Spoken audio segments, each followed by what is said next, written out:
and welcome to Mirador Television. We are the biggest little TV in the world, based in Lewes, East Sussex in England. Our aim is to entertain and to spice things up a little. We will also keep an eye on the local politics, because let's face it, someone has to. Our programs range from stories about the local people to stories about people from all the way across the pond. Brought to you by our wonderful colleagues in New York. So why not sit back, relax with your favourite cuppa, or maybe your favourite tipple, and enjoy. This is Mirador Television.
Quite a long intro, isn't it? But still, the fact of the matter is that a lot of people still don't know who we are.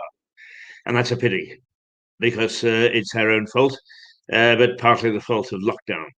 Now, let me tell you about the headlines this morning, because every newspaper has got almost the same headline, and that is that David Cameron and a senior civil servant were tampering and picking and using their influence to make a lot of money out of a financial company called Greensill. In other words, everybody was dibbling in everybody else's pockets. Now, you speak to 80% of our colleagues and our companions and our society, and they will all say, yeah, there's something somewhere. There's people stuffing their pockets. And then they'll move on and they'll talk about their babies or their cats or their dogs and so on and so forth. So the headlines this morning are probably appropriate.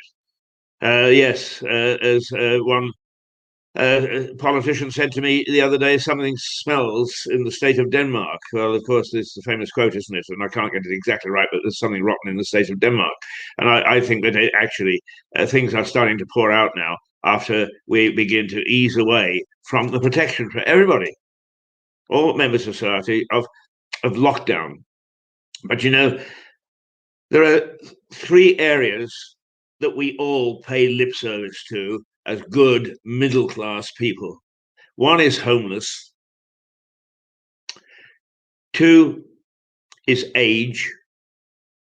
And three is mental illness. You've heard and you've read and you've seen on television, you've heard on radio, you read in the newspapers and magazines all about homelessness, all about ageism, or how we really look after, our older people. and how we care for the mentally ill, and we spend a lot of money at it. The figures that I can get from 2019 were 12.2 billion pounds that we spend on mental health. God only knows where it goes, because much has been said about mental health issues that are rising from a lockdown, but nobody has done much about mental illness as we understand it in our society now. Now, this first part of the program is going to be pretty deep and pretty heavy. So if you don't like what you want to hear, switch off. Now is the time to get rid of us.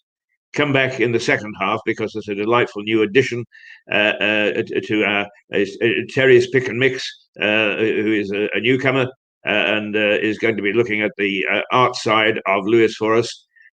She's a lovely lady who looks after some, would you believe, from Lewis or from this area. She looks after a group of, let's say, mentally challenged people in New York, and does a wonderful job at it. But she will be choosing the topics of her choice to bring to you, all about Lewis. And today we will introduce her. She's going to join us on the program, technology willing, because technology once again has thwarted me. I was going to do this program from home this morning, and of course there's always something. The camera wouldn't work, and the way it explained to get it to work was far beyond me. So I had to come into the office. Perhaps it's just as well that I have, because at least I feel comfortable in my own chair here, in my own corner, with me glaring at myself and my walking stick, which I try hard not to use. And in fact, I haven't used it for 2 or 3 months, just when I feel that the Parkinson's is getting on top of me, which one good thing is, the physical element is it hasn't been getting on top of me. Oh yeah, I've slowed down. I shuffle. Yes, of course. But in the meantime, what I want to say to you is, homelessness is something that we all pay lip service to, me included.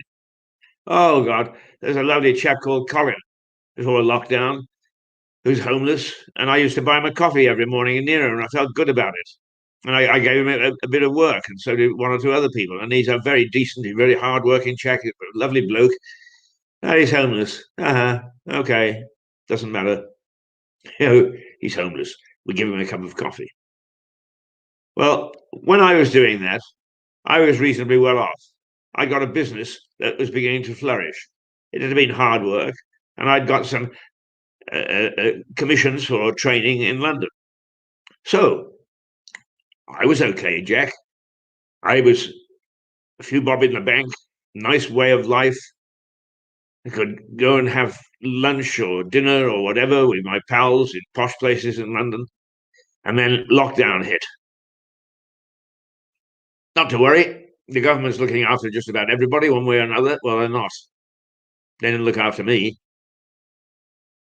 I just got one small grant, and it is a small one, to try and keep this business going. And that came through the council. Other than that, well, the government was splashing the cash. It wasn't splashing it in my direction. And as a consequence, I have supported, out of that little pot of money that I had a little over a year ago, I've supported myself. I've tried to keep a business going. And all in all, I've ended up homeless. Homeless? No, I'm not. But in 3 hours, I will be. And the thought is frightening. I would like to say terrifying. The only thing is that I am one of the lucky ones that will be homeless, because I do have a number of friends who are trying to look for things for me. But you see, I'm over 60. Do you know what it's like to be over 60 unless you are over 60? No, you don't. First of all, when you reach 80, you can't get insurance anymore. No more life insurance. You've paid all your bloody life and you can't get it. And particularly those things that come through the banks. And that's another question. You want to go and try and get a credit card? Put down your date of birth. Ha! Ha ha ha ha ha. But it stretches further than that. It's not just the institutions, it's the people. I've been looking for a room, and it's amazing. We won't take people over 60. And of course, the one that really gets my goat is no DHS or whatever it is. In other words, no people on benefits need apply for this room. Do we make that illegal? No, we do not. and yet it's ageism and it's all sorts of other isms. And we're all worrying about all sorts of things in our social calendar and our social life. And do we worry about the elderly? No, we don't. We say we do. Take their television license away for a start. Yeah. Don't talk to me about staring at four walls when we, as a society, we permit that sort of thing to happen. The BBC should be ashamed of itself, and so should the government, for allowing such things to happen.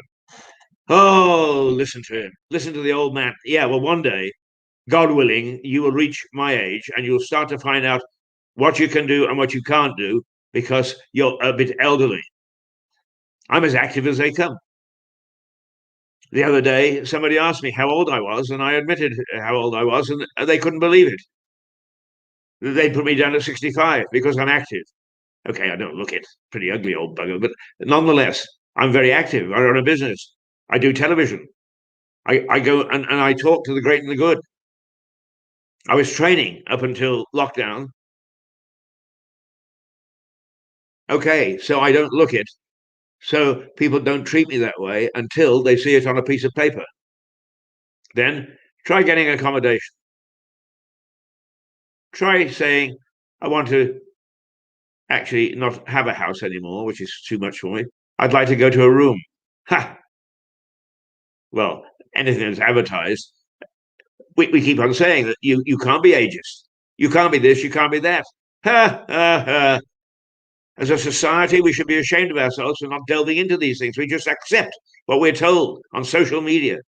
And I bet you the social media people will get going once anybody hears about this and says, have you heard about the old boy who was ranting and raving this morning? There's bound to be somebody who will tell them. And then they'll really have a go. Well, let's go back to being homeless. Because to some extent, yes, I'm a journalist. I've actually deliberately been very slow in taking steps to find myself somewhere to live. But even so, at the moment, unless I want to put out a packet, a real packet, I can't find anywhere. So because of age, I'm going to be homeless. Is there any difference from that, from people who have fallen on hard times, people who are ill, who are sick, and they're going to be homeless? No. Well, I'll tell you now that to face that is bloody frightening. I have no idea where I'm going to sleep tonight. None. I will have 2 suitcases, and that's it. I've watched a lifetime of furniture, memorabilia, all sorts of things pass through the hands of a very, very good friend who has been helping me clearing things out. But there was my lifetime, and it hadn't been a bad lifetime. In fact, without saying much, I've had a lifetime of service, not only as a journalist, but going to places that you wouldn't have wanted to go to in when the war was on. Well, Northern Ireland being one of them. But then Kosovo, Serbia, Russia, Africa, all places that were cauldrons and all places where we were trying hard as journalists to bring some semblance of a free press to countries which in the main are under authoritarian rule, none more so than those who have gone into the EU, such as Hungary, the Czech Republic. And I've got a lot of good friends in the Czech Republic, but press freedom is not amongst their priorities. And as for Romania, it's a disgrace. But does the EU do anything about it? No, not at all. Not at all. Not at all. It doesn't care. We are so about backsides about who should be in which union that we have stopped caring about the people that make it up. Okay, you've got to be careful about how much you blame the state and how much you care for your individual people. But the fact of the matter is, individual people make up the state. They matter. And homelessness is one thing that we should be looking at, and we're not. All we do is we make it difficult for anybody who's homeless to become anything else. So yes, I'm frightened. I've joked with people. See me outside Cafe Nero. I'll have my hat out. Well, that just might happen. And it's not a very edifying thought for somebody who is a good middle-class chap with a good business just 12 months ago and found that the state didn't give a fig to help. Media. But we are the watchdogs. This morning, the headlines are that there is something rotten in government. That David Cameron and senior civil servants were trying to get favours for a company which eventually turns out to have feet of clay. But if we do if we start to look at that at the lowest level, homelessness, does anybody care? No. I spent some time in Romania. I say some time, a year and a half in Romania, on a project that was designed to try and make the press aware of corruption, bribery, patronage. And we came to the conclusion that it was endemic throughout their society. And instead of having a go at the top level, which we did, we also would then say to the average citizen, do you drive? Yes. How did you get your license? I paid €3 or €4 or €5 to the bloke that actually issues the license. And I just got it. I didn't have to take a test. A few euros did it. Who's corrupt? And are we mentally corrupt ourselves as we come out of, or have we been? Much is made about a new way of life.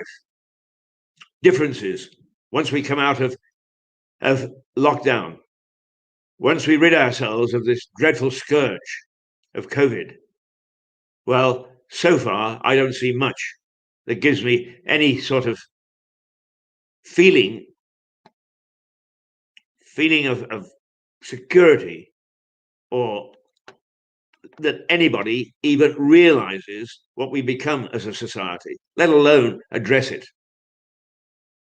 Right, I've touched on ageism. We pat our aged on the head. Oh, how well done, thou good and faithful servant. And actually, when pensions were at their height, some people are doing very well, thank you. But a lot of elderly aren't doing very well, and it's not their fault. They did honest day's work, and they expected to be looked after in their old age. Well, I didn't expect to be looked after in my old age. I wanted to work until I drop. And perhaps that's why I'm able to, because I want to. I have this burning desire to keep on with what I'm doing. And you can tell that there is plenty of passion there. Whether you agree with me or not, it doesn't matter. That's what we should be doing. We should be debating. Instead of self-satisfying and say we look after the homeless, we look after the mentally ill, we should be debating it. When the pub's open, we should be leaning over the table and say, do we? Well, some people would argue we do.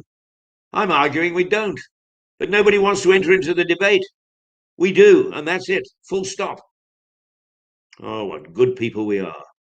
What good people we are.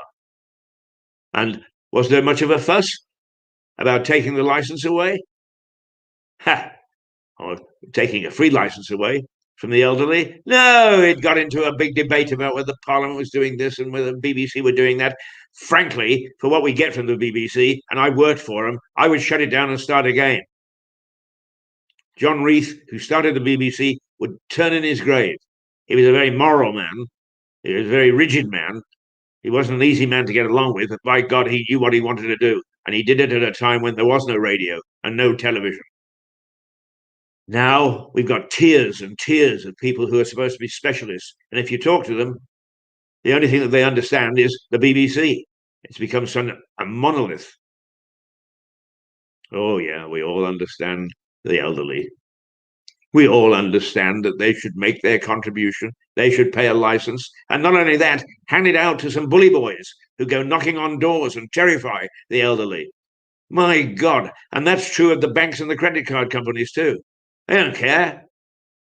They'll phone you on a Saturday and a Sunday. They don't care. So you're 24 hours late and for fivepence. I had a real go at O2, who provide my phone service. And I have to say it was a satisfactory outcome because they did apologize. I paid my phone bill by standing order. And for some reason, there was an extra charge of a tenner on top. So they cut me off. Yeah. Are you elderly? Are you in need? Oh, they'll say these things publicly. We're here to support you. No, you're not. It's just a PR exercise, and PR is nothing to do with putting a gloss on things. It's about reflecting what a company or an organization or a government is. That's what PR is all about. The other is flim-flam. The other is using spin doctors to put a good gloss on bad things. And that's the sort of society that we become. Now let me turn to our mental health. We should be thoroughly ashamed of ourselves there. And mainly because, luckily, and I say luckily, it's not really luckily, fortuitously, let's use that word, I've been in to the Eastbourne hospital premises. The lovely ladies who serve the meals there are wonderful. There's a handyman bloke who talked to me at length about my documentary series. He'd watched it and he loved the pubs. But then go through to the secure part, and it's appalling. And I was invited to sit in with a group of psychiatrists, and all I found was that they were so sensitive. To one, I said, just because I was trying to say that I could explain things, as I had a good command of the English language. And her immediate response was, are you saying that I'm not? My God, they're all so bloody neurotic. No, I'm generalizing. I'm sure that there are some decent psychiatrists somewhere else in the country, but they sure as hell ain't in Eastbourne. And as for the staff, well, I wouldn't want the job, and they don't want the job either, but it's the only thing they could find. And that's the approach that they take. And as for support in civil society, because I've looked after somebody for 5 years, it's non-existent. The council will make a great fuss about it, but they don't do much. With all due respect to our MP, all I got was a little line saying, you're doing a great job, Keith, keep it up. I didn't get any financial support. I didn't get any support from anybody. And actually, basically, what was the excuse? The Data Protection Act. We don't dare talk to you because we're breaking the Data Protection Act. Well, somebody had better look at this bloody Data Protection Act, because when it actually came to councils wanted to know whether you actually had paid your council tax and whether you were capable of doing it. Oh, well, there's a little clause in there that allowed them to look at your bank account. Would you believe? But not for the mentally ill. No. You had to wait, and you can't talk about it. It's crazy. Our society is crazy. Our society is mentally ill. And if we actually don't come to grips with it and start thinking about it, then we're in for a very, very bad ride over the next 5 years. Will I see those 5 years? I have no idea. Well, I'm homeless. Unless I find a home somewhere. But you know, the funny thing is, the thing that's going through my mind is there is a stray cat that has sort of adopted me and comes in and nuzzles up and so on, and then goes out and fights her place in the streets because nobody wants her except me. And she's going to be abandoned. She's going to lose her home. No, people don't think of the consequences. We're all too fat and sassy, and I was too, and I'm bloody ashamed of it. Yes, I've waged war with my words and my voice because that's the only weapon that I've got. But I haven't done a very good job, because when I finished, I've gone back and I've sat down and I've had a drink and I've gone to the pub and I've talked to my friends, and my way of life was not disturbed. I did a lot of shouting. But we are not a caring society. Now, I have to be careful in generalizing, because I know there are a lot of people at goodwill, people who support the food banks and all those sort of things. And that's fine. And I wouldn't want to say to people, stop that. No, I'm not saying that at all. But what I'm saying is we don't think about the roots of this thing. The same people that will support a food bank will tell you there was somebody making a fuss in one of the supermarkets today. I think that there's something peculiar about them.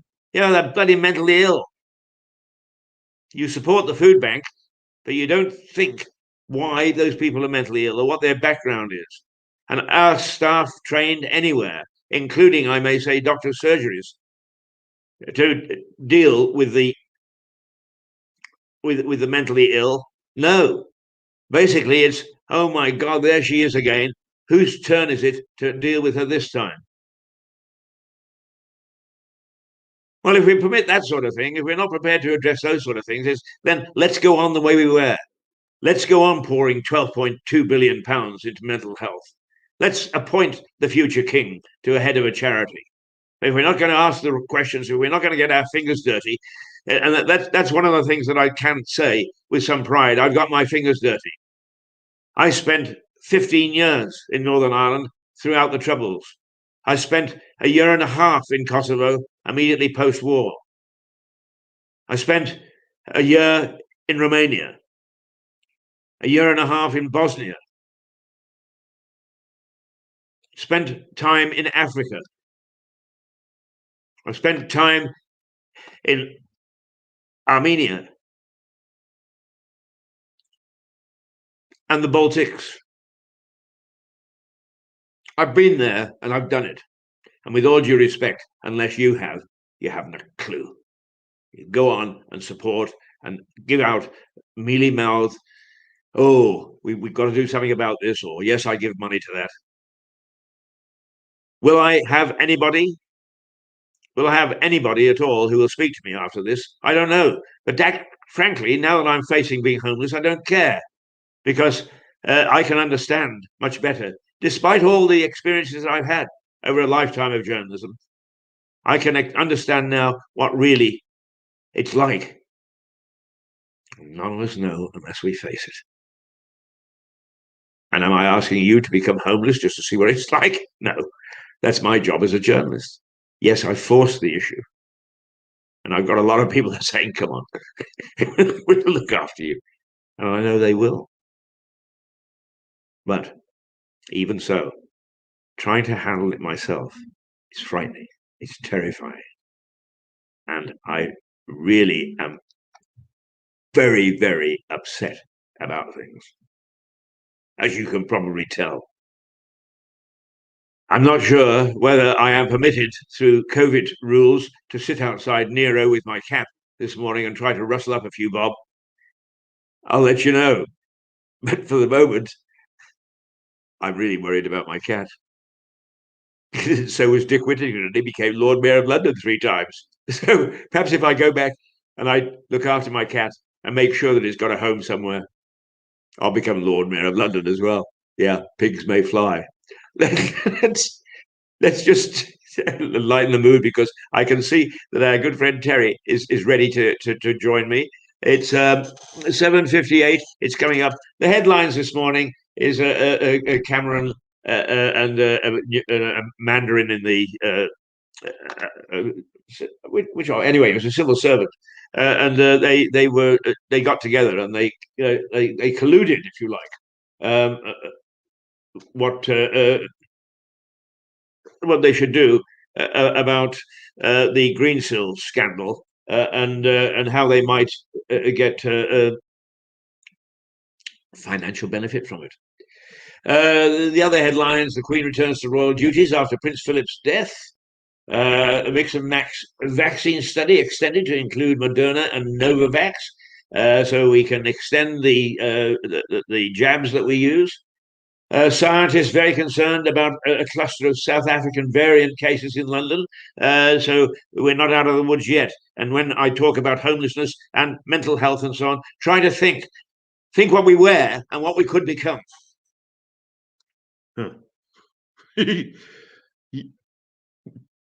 Pub apps risk discriminating against older people, you see. Older people don't understand computers. They quite often don't understand phones, and that goes for me. I'm reasonably computer literate, but it defeats me and frustrates me sometimes, and the phone most certainly does. And I can't get a pint because I can't use the app on my phone. Well, I can, so I can get a pint. But is even our local council says it doesn't send out very much in paper anymore because you can do it online. And yet, its own statistics show that the majority of people in Lewis and District are over 48. And if you go back, and most people, if you ask them, when did the web start? Not until 1993. So do your mathematics. You've got more than a half of your constituents who don't understand computers, don't understand phones.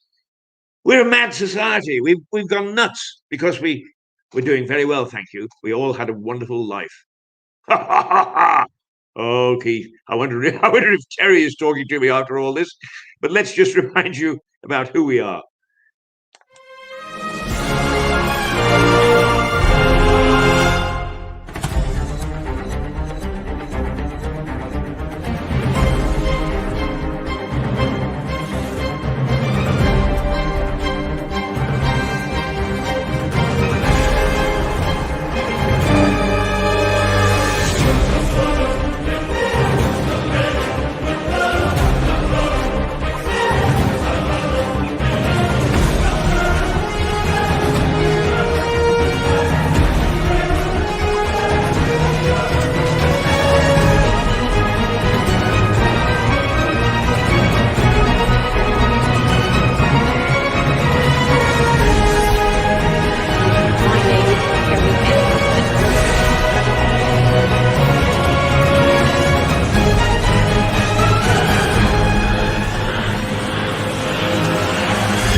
My name is Terry Headington. Welcome to my new show called Terry's Pick and Mix. Now today I'm going to focus on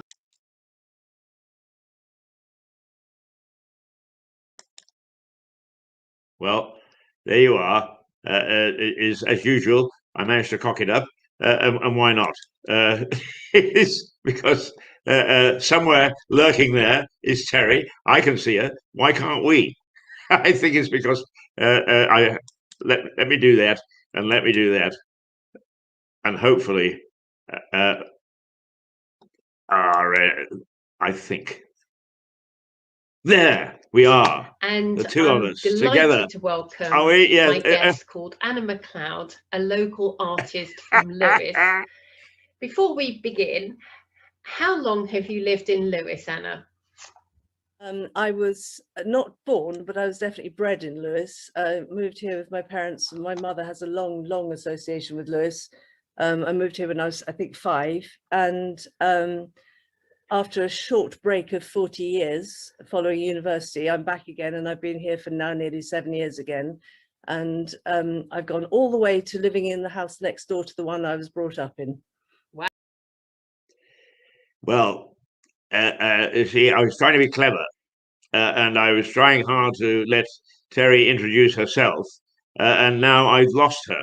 So, Terry, could you come back on? I can send the invitation again, I guess, if you'll give me a moment.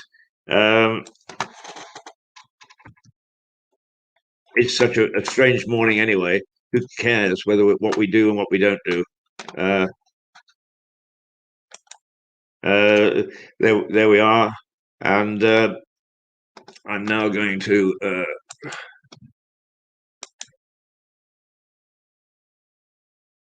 the magic of television. I'm keeping you waiting, and I shouldn't keep you waiting. Of course I shouldn't, but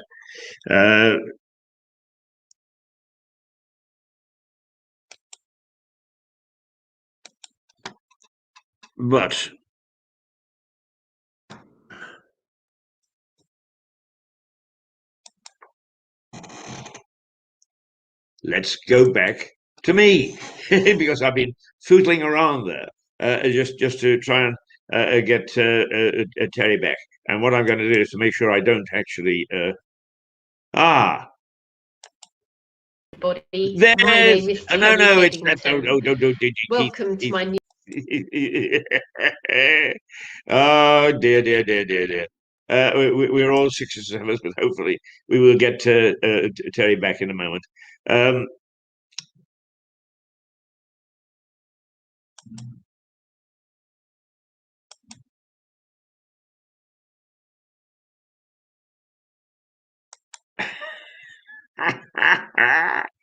Is fiddling around with this stuff is just just silly. But anyway, hopefully Terry will come back. She's a wonderful lady, and she. I mean, if I can put it this way, she gets about because she looks after or helps promote a group in New York who make sure that people who are somewhat mentally challenged, particularly younger people, do things that are absolutely stupendous. She works with them, works with the people that actually are on the ground to do dance routines, to become journalists, to make their own documentaries. What she does is quite stunning. And I hope that we can get her back because it'd be a travesty if we can't because of my stupidity. But I'm so wound up this morning, as you can tell.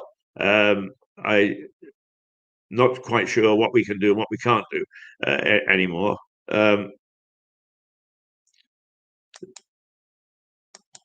We have to do that. And that's not doing what it's supposed to either. Dear. Here we go. I think that we are winning rather than losing. Yes. There we are. You see, all with great patience, we can get there. Please continue, Keith. Yeah, there we are, Terry. Well, everybody sort of half heard of you introducing yourself while I sort of messed around, managed to lose you, then went back and I kept on finding the same promo every time I thought it was you. So there you are. Isn't she lovely, everybody? And she's the latest member of the team at Mirador Television, and very welcome team, because she's like me. Not only is she beautiful, but she's very talented. And is she a go-getter? Boy, the energy that comes out of this lady, you have no idea. And she's going to contribute from time to time. And as you can see, later today, we're going to play a program in which she interviewed an artist in Lewis. So, Terry, tell us a little bit about yourself, first of all, because you did say, this is who I am. And then I managed to cut you off in midstream. So, Terry. I've lived in Lewis for about 17 years now with my husband. We came down from the Midlands. I'm currently working online with clients in New York. They are disabled adults with what we call here learning disabilities, and they are great fun to work with. And I'd say May of last year, obviously because of COVID, they weren't able to gather together in the restaurant and cafe that we have where they socialise. So what we decided to do was launch a program called the Happy Chat Show, where they actually became the journalist, and my job was to go and get some guests and let them ask the questions. The show's been a complete massive hit. And obviously we met when I invited you onto the show, and they're still talking about you, even though it's a few months ago. So yeah, it's really great. It's been a lot of fun. Yeah. Well, I mean, that was a great experience. I must say that they were really feisty people. They really had a go at me, and so they should. And that was a sign of good journalism. But also, the unfortunate thing is that we have had a number of things that you've done, and we still haven't figured out uh, the music rights and copyright and so on. So we can't Yes, show them yes, yet, but we yes. can store some things up. And the moment that we actually, because you are a charity, I think that we can actually probably get the copyright issue done all right. And if anybody says that we're commercial, the only person that's put any money into this is me. But actually, and you made a very kind donation, I may say. That was very, very sweet of you. But now, yeah. Now you also are a storyteller, and we Oh, yeah. hopefully a good friend of mine, Hamish Simpson, who is a great illustrator, is going to illustrate some of your stories so that they really look splendid. Because you certainly are a good narrator, but it is audio visual television. So we're going to try and get some nice pictures for your stories, which are very creative. So how did you get into storytelling? Well, I've always enjoyed the creative arts. Storytelling was just a natural way of communicating with our clients in New York. I do quite a lot of studying, sort of in psychology and so on, and there were some lessons to be learned, and I wanted to convey those lessons in storytelling. Now, sort of our clients in New York, some are very intelligent. You know, IQ is 140, which is sort of just genius level, really, but they have trouble communicating. Others, sort of the mental age is between 6-year-old and 10-year-old. So what we did was, by having the stories, we could allow them to be my critics. And my goodness, are they my critics? Unless if the stories aren't enjoyable, they really tell me. So you know, that's good fun. But so yes, I mean, I've been writing stories for quite a few years now, but um, I realized how valuable the stories were when I went to France on holiday, and with some of these clients, and there was a young lady whose cat had actually died, and she was really sad, and no one could lift her mood. So just out the blue, we started writing a story together about her cat, called Garfield.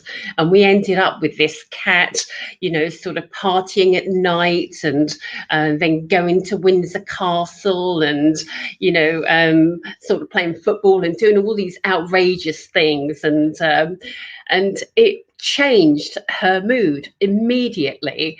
And so when we got back to New York, the family were delighted, everyone else was. It was amazing, the impact it actually had. And that's what led me to continue sort of writing the stories. So, Well, I mean, I've read two of them, or I listened to two of them, and watched you delivering, because I've got the raw stock, as it were, and they're very, very imaginative, and we are just coming out of lockdown, so we're getting these stories just at the right time, so that we can do them justice as Mirador goes ahead.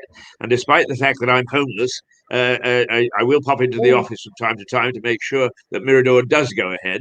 And I'm very proud, and we've been boasting recently, is we never closed. We didn't shut down during COVID. And you know what the government's reaction is? You didn't shut down, so we're not giving you a penny. That's the sort of yeah. logic that we've got. But anyway, this is about you. And I thought that, if you don't mind, because we're both storytellers.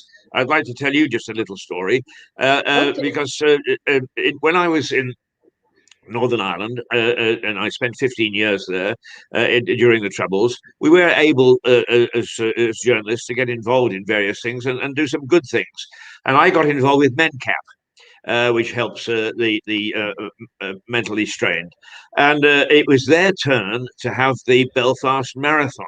And there was a lovely lady in Belfast who ran this thing. She was a real dynamite, and she would pick up the phone and speak to one of the Kennedys, the Eunice, I think. Eunice Kennedy was MenCap, and the master of farce, Brian Ricks, or Lord Ricks as he became, was the chairman of it, and he was very lively too. So we tried to think, how are we going to actually get the support for this marathon? Because after all, marathons are marathons. So the first thing that we did was we got the mayor to do a run around Belfast with my daughter, who was at the time a model. And then we sent out letters to everybody, including the Queen Mother, including the Kennedys, including well, actually, I think we got one from Princess Di, if I'm not mistaken. But what the T-shirt said is, "I am running for." So there were this whole host of celebrities and royalty and business leaders and you name it, all running in the Belfast Marathon. And actually, MenCap made more money from that than they'd ever made before. So I was quite pleased with my little thoughts on that. So the two of us, you see, you have to have imagination. But I haven't started to write stories about cats yet, and I will.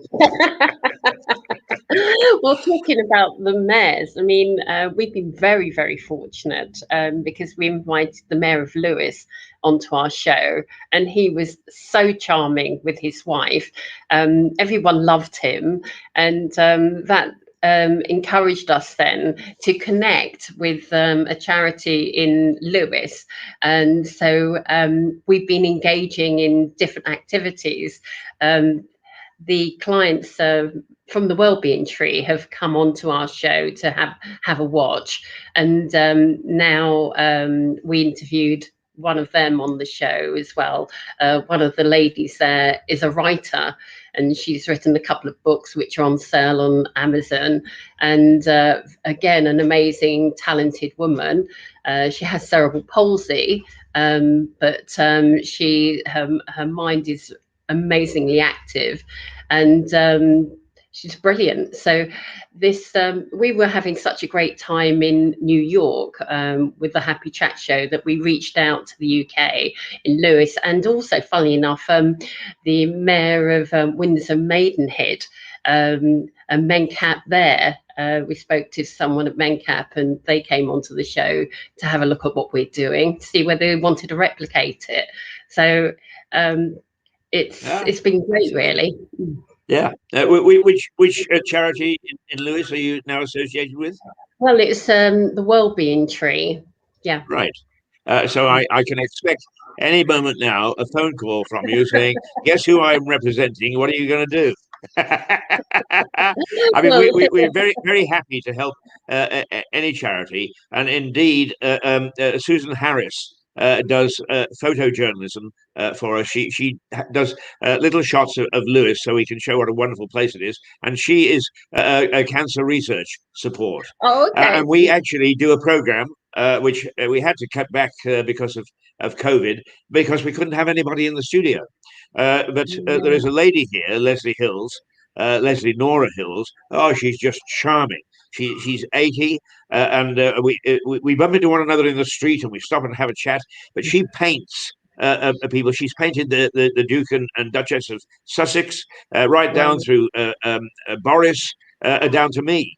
So what we try to do is to take her painting and then interview the people who she's painted, and it's gone down very well, and I hope that we will start that again, not only for Nora because she's talented, but because this is a good charity, and we're very happy to help your charity. And indeed, the more that you actually bring to us from New York, it gives us an opportunity to have you on board, a beautiful lady, and viewers can really enjoy. It is it's sort of the chalk and cheese, isn't it? You know, here I am. Look at this. You know, who could love that? Sitting next to you. Whee! You're very kind. Yes, I Right mean now, the beauty. what's on the cards then? What's on the cards for Terry? I mean, you've already done a very, very nice interview with an artist. Tell us just a little bit about that.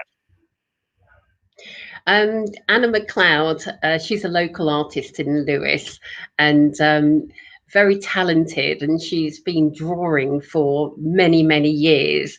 And she has been transitioning in the last year and a half into painting with oils. And I'm really interested in people who actually try new things and step out of the box and reach out. And I do the same. I mean, coming live on this show, it's not something brand new for me. I prefer to practice things, as I said to you, but you said, no, we don't do that. So here I am. Well, here you are. And, You see, so you feel like jumping off the deep end. very lovable you are too. And if you'd scripted it, you would have been saying, "Here I am, and I do this." No, you come across as the lovely, warm, caring person that you are, and the dynamic lady you are, doing all these things. You know, you welcome to the team. Yes. Yeah, it'd probably keep you up till midnight doing some of these things for us, but nonetheless, that's what television is all about. So, Well, what I'm else is on learning the these cards for Terry? Well, very soon I hope to be having somebody who's really good at calligraphy and is working at an organisation. We do all the writing for the births and weddings and deaths and so on. I just like beautiful things, really. And I have an interest in properties. I want to know what's going on in the local area in properties. And then just talking to people sort of out on the street. I mean, yesterday I was out at New Haven looking at the sea, and there were people fishing.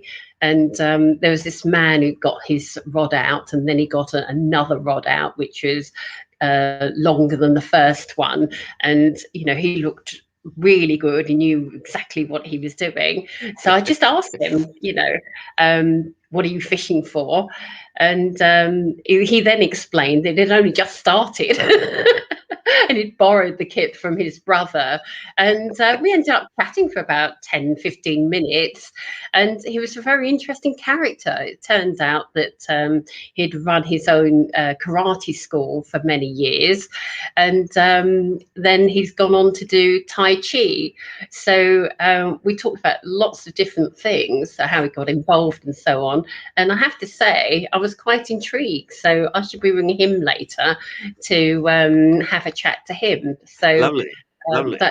That's one of my plans. Right. Well, now you mentioned New Haven, and I must introduce you to some good friends of mine. It's a husband and wife singing duo called Dandelion Charm, and if you look them up, they are terrific. Really, very, very, very good, and they write most of their own stuff. But I've known the family for quite some time. Very talented family. But the father was a former bursar at the London School of Economics, and an absolute character. And on one occasion, he was holding a tea party to support some organisation, and my wife, my late wife, and I went along. And it's supposed to start at 2:30, and at 3:30 he said, "There's nobody here. I think I may have got the wrong date," which he had. So we scoffed everything there, including a chocolate cake.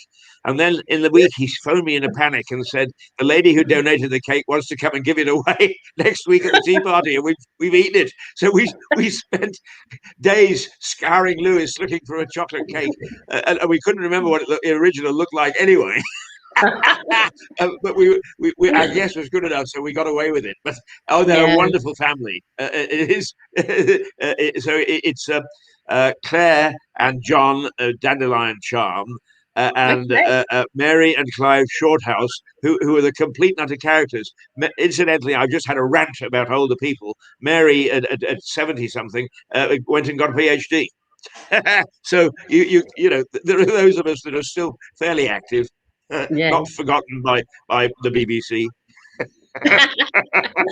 About cakes, you know, I've always wondered about having a cake for the Lewis bonfire night. I mean, I was actually born in Austria, in Salzburg in Austria, and they've got a famous cake they have in Austria. So I want to be interested to see whether any amazing bakers in Lewis would be up for creating a cake for bonfire night that we can actually launch as a cake for Lewis, because there's so many people who love the bonfire nights in Lewis. It'd be great to have something put on the map. So to call out to all the bakers. Well, now that we're coming out of lockdown, from time to time, we get somebody who is very, very funny, just simply by not being funny. Keith Norman, who is the bishop of Cliff Bonfire Society, and he gives a straight-faced critique of what's going on locally. I just haven't been able to get hold of him during lockdown, Okay, but I'd like to bring him back, and I will introduce you because he's the man to talk to about who might bake the cake. And get the bonfire societies involved. So there we are. It's 8:26. We've talked our way through. I'm very quickly, if you don't mind. I think it's important that those people that actually support us just get a little mention. So.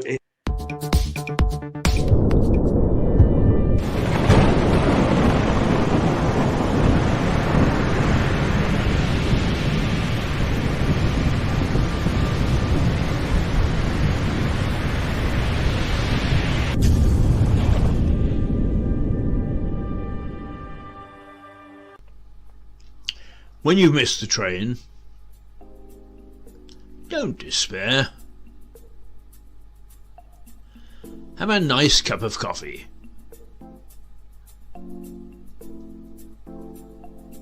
And perhaps a mince pie. At the Runaway on Lewis Station. After that, why worry about the next train? The Runaway on Lewis Station. Relaxation beyond compare.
Well, there we are. We've said our thanks to those people that supported us. Terry, you will now become a regular, and I have to say a great welcome. One of the things that I'm quite proud about, and I'm trying hard to make people aware, perhaps this is something that you and perhaps Susan Harris can do. Just forgetting Mirador for a moment, is I have discovered over the last 4 years 3 ladies and now 4 in Lewis who are natural television people, a great talent. And if the big boys, if the BBC and ITV and so on and so forth had any sense, they would come looking in various areas. But to discover 4 talented people, talented ladies who just take to television like duck to water is incredible. And I believe that Lewis should try to make itself the centre of finding talent, finding television talent. And I would love to think that we could have a sort of a conference, or as I put it, having a Sundance festival here next summer. We could never do it for this summer, but next summer, in which we would search for talent throughout the world that has never been properly seen and properly shown. Because if we can find 4 in Lewis, which is quite astonishing, then we really, around the world, that have got to be all sorts of people champing at the bit that we would never see, never hear, would never get the chance. So there you are. There's another challenge for you. Well, it's interesting you should say that, because I was dealing with the president of the Sturgis-Weber syndrome in America only last week. And Sturgis-Weber, it's a condition where people have sort of red marks on their face, and it's also maybe a slight injury to their brain. And anyway, that organisation is worldwide, and she is connecting me to the other offices around the world. So that's an interesting scenario. So there would be contacts there that I may be able to call on with what you have in mind. So we'll wait and see on that one. Yeah. Well, we are television with a difference, and one of the next project that we're working on now is a virtual pub, so that we can bring people from the world to come and have a pint in Lewis. Because I don't know whether you know too much about the history of Lewis, but in the middle of the 19th century, in about 1850, Lewis had 63 pubs and 17 breweries, and the population was 9,000. Oh, if I could get back to those days, what a wonderful thing it would be. As it is, I still haven't had a pint because of lockdown. I'm going to have to go and search today. Perhaps what I can do is, before I declare myself totally homeless and perch outside Cafe Nero, I will go find a pub that's open and have my first pint. And we've gone over for 3 minutes, but I'm glad we have, because we've talked about some worthwhile things. But if you'll forgive me when I say goodbye to everybody, is 3 things this morning that I would bring to your attention. And I'm really passionate about them. One is mental health. Don't just say mental health. Don't just say you're going mad. Do something about it. Get behind it. Because unless, as a community, we have a conviction to do something about it, nothing will be done. Don't care if we put the next King of England at the head of a charity. And that's all flim-flam. What we need is our society to understand it. And secondly, let's think about the homeless, because I'm about to become homeless, and a little smile on my face. I've deliberately done it because right now I don't know where I'm going to sleep tonight. And there are so many people who don't know where they're going to sleep tonight. And what does it feel like? It is bloody frightening. I will tell you, it is bloody frightening. All right, I've got a safety net. But even so, I've deliberately put myself into this situation. I'm trying hard not to let people help me. So think on that. Think about that. And so the third thing that we really need to think about is how our society is going to handle post-COVID. Are we going to go back to being the fat and sassy society that we were? Or are we going to do something about some of these things? Mental illness, homelessness, and all the other attendant things, and particularly, take a look at me, the elderly. You discriminate against us. And if I said that to somebody in our society, they say, how? Don't be so silly. Or start to look at what it is to be 80 and try to do some of the simple things. Try to get an overdraft. Yeah, not so difficult when you're under 80. Try it when you're over. Terry, lovely to have you. You've been a breath of fresh air while I've been ranting and raving, and we'll look forward to seeing you again very soon. Thank you, Keith. Thank you very much. It's been a pleasure. Somehow we say goodbye with one of these things. So toodle pip.